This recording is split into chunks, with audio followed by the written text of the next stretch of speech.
और वो फरार है, उसकी कोई पुलिस वाले मेरा कोई साथ नहीं है। कि किसी के बच्चे की जान ले लोगे। सारी वारदात के जिम्मेदार आयुष है, सब कुछ उसने आयुष ने किया है और पुलिस वाले कोई सुनवाई नहीं कर रहे, सब कुछ भी नहीं कर रहे। तुम जलापा में बुला लियो, नदी में डुबा के मार डाले। लखनऊ में लापता ई रिक्शा चालक हिमांशु सोनकर का शव कई दिन बाद गोमती नदी में मिला और हनुमंत धाम के पास उनका ई रिक्शा लावारिस मिला। वहीं आज मृतक हिमांशु का शव अंतिम संस्कार के लिए बैकुंठ धाम ले जाया गया, लेकिन उससे पहले घर के बाहर शव रखकर परिजनों ने हंगामा काटा। इस दौरान हजरतगंज पुलिस समेत अन्य अधिकारी मौजूद रहे। मृतक के परिजनों ने क्या कुछ कहा, सुनिए। देखिए, मेरे पास 21 तारीख को कॉल आती है कि मेरा बेटा रात में ऑटो रिक्शा चलाता है, जो गया था सवारी लेके और वापसी नहीं आया। तो मैंने कहा ठीक है, मैं अधिकारियों से बात कर। हमने कहाँ पे, फिर बोला कि अगले दिन ऑटो हमको मिला क्लार्क अवध होटल के पीछे। तो मेरे को ऐसी जानकारी थी कि शायद हजरतगंज में ये क्षेत्र आता होगा, मगर जब हमने बात की अधिकारियों से, उन्होंने कहा कि वजीरगंज में आता है। मगर मैंने इंस्पेक्टर हजरतगंज से बात की कि भाई साहब, एक मानवता के नाते आप जो है ज़रा CCTV देख लीजिए हनुमान धाम में, कि हो सकता है कोई लोकेशन। तो इंस्पेक्टर ने तत्काल जो है चौकी इंचार्ज लक्ष्मण मेला को भेजा और CCTV को खंगाला गया। उसके बाद खंगालने के बाद जो है बताया कि ये लड़का आया तो है, मगर गया किधर है, इसकी ये लोकेशन है। तो वजीरगंज थाने में एप्लीकेशन दी। लापरवाही बड़ी वजीरगंज थाने की थी। हजरतगंज थाने ने काफ़ी सहयोग किया और पहले वजीरगंज को जब मालूम था कि इसकी लोकेशन यहाँ है और CDR नहीं निकलवाई इनके परिवार की और आरोप भी परिवार लगा रहा था, मगर जो है उसके बाद क्या हुआ कि वजीरगंज पुलिस ने कल रात में FIR 302 में की। तो पूरी वजीरगंज की जो फोर्स है या पुलिस है वो बिल्कुल लिपा पोती कर रहे हैं और हजरतगंज पुलिस का बहुत सहयोग रहा और हजरतगंज पुलिस की वजह से ही ये राज भी जो है खुल पाया, क्योंकि उन्होंने ही CCTV और परिवार ने कई बार वजीरगंज की, जो परिवार का कहना है, मेरा नहीं, परिवार का कहना है कि हमने कई बार वजीरगंज को सूचना दी थी। वो कह रहे थे आधे घंटे में आ रहे हैं, अभी 1 घंटे में आ रहे हैं, हम यहाँ फंसे हैं। तो इसमें काफ़ी जो है ऐसा प्रतीक हो रहा है कि मुझे इसमें वजीरगंज जो पुलिस है वो दूसरे पक्ष से मिली हुई है और जब तक ये जांच मेरी इच्छा परिवार की है कि नहीं, इसको ट्रांसफ़र हजरतगंज में किया जाए जिससे इस परिवार को न्याय मिले। बस यही मेरी है। सर, मेरा नाम पूर्वी सोनकर है, जिसकी मृत्यु हुई है। मेरा छोटा भाई हिमांशु सोनकर है और सारा खेल उसकी वाइफ पायल सोनकर ने करवाया आयुष सोनकर के साथ मिलके। सारी वारदात के जिम्मेदार आयुष है, सब कुछ उसने आयुष ने किया है और आयुष अभी तक पकड़ा नहीं गया है बिल्कुल, और घर में है, उसको छुपा दिया गया है और पुलिस वाले कोई सुनवाई नहीं कर रहे, सर कुछ भी नहीं कर रहे। जबरदस्ती मट्टी वहाँ से भी लेके चले गए और जबरदस्ती यहाँ से भी लेके जा रहे, कोई सुनवाई नहीं कर रहे पुलिस वाले, कुछ भी नहीं सुन रहे और वो फरार है, उसकी कोई पुलिस वाले मेरा कोई साथ नहीं दे रहा, मेरा कोई साथ नहीं दे रहा।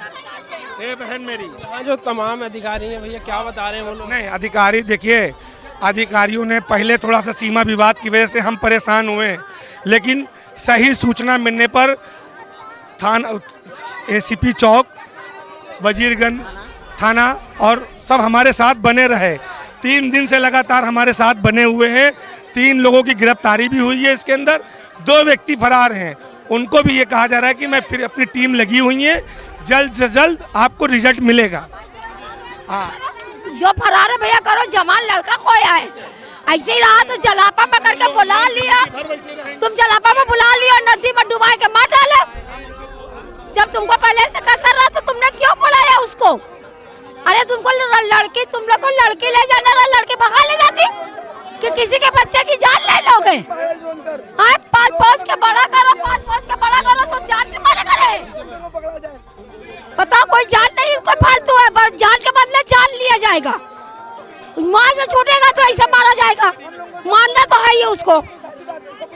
वो लड़का बहुत सीधा था, कोई टेढ़ा नहीं, कोई से लड़ाई नहीं करता था। यूँ तो मानव जीवन में अनेकों दर्द होते हैं, अनेकों पीड़ा होती है, लेकिन सबसे बड़ा दर्द वो होता है जब एक माँ के सामने से एक जवान बेटे का जनाजा उठे। कुछ ऐसा ही हुआ राजधानी लखनऊ में। 21 जनवरी से लापता युवक ई रिक्शा चालक हिमांशु सोनकर घर से ई रिक्शा लेकर के निकला, लेकिन घर नहीं पहुंचा। माँ बाप परेशान थे, परिजन परेशान थे और ढूंढाई चालू थी। वजीरगंज थाने में FIR दर्ज कराई गई, लापता की सूचना दी गई।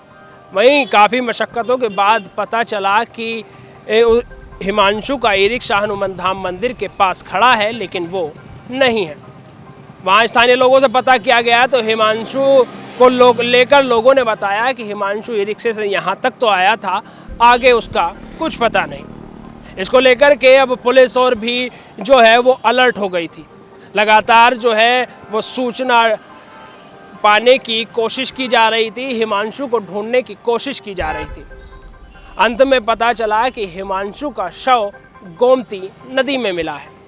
आज हिमांशु का अंतिम संस्कार है। इसको लेकर के तमाम जो बातें हैं वो कही जा रही हैं। हिमांशु को उसकी पत्नी पायल भी लगातार फ़ोन कर रही थी, लेकिन उसका फ़ोन नहीं लग रहा था। हिमांशु के परिजनों ने उसके दोस्तों पर मुकदमा दर्ज कराया। पुलिस ने उसी के बिहाफ पर सर्च शुरू कर दिया। बहरहाल हिमांशु का शव 4 दिन बाद मिला और आज उसका अंतिम संस्कार किया जा रहा है। शव जो है वो यहाँ से बैकुंठ धाम ले गया है, लेकिन इस दौरान उसके जो परिजन हैं, उसकी जो बहन है, उसके माता पिता हैं, उन पर दुखों का पहाड़ टूट पड़ा है। बहरहाल कई आरोपी पकड़ लिए गए हैं और कई आरोपी अभी भी जो हैं वो पुलिस की गिरफ्त से दूर हैं। पुलिस का कहना है कि हम उन्हें जल्द ही गिरफ्तार कर लेंगे। बहरहाल पुलिस अब इसे कब करती है ये देखने वाली बात होगी। लखनऊ से कैमरा पर्सन बलराम के साथ नावेद माजिद, NTV निष्पक्ष। देश विदेश की ताज़ा खबर पाने के लिए हमारे चैनल NTV निष्पक्ष को सब्सक्राइब करें व बेल आइकन दबाना ना भूलें।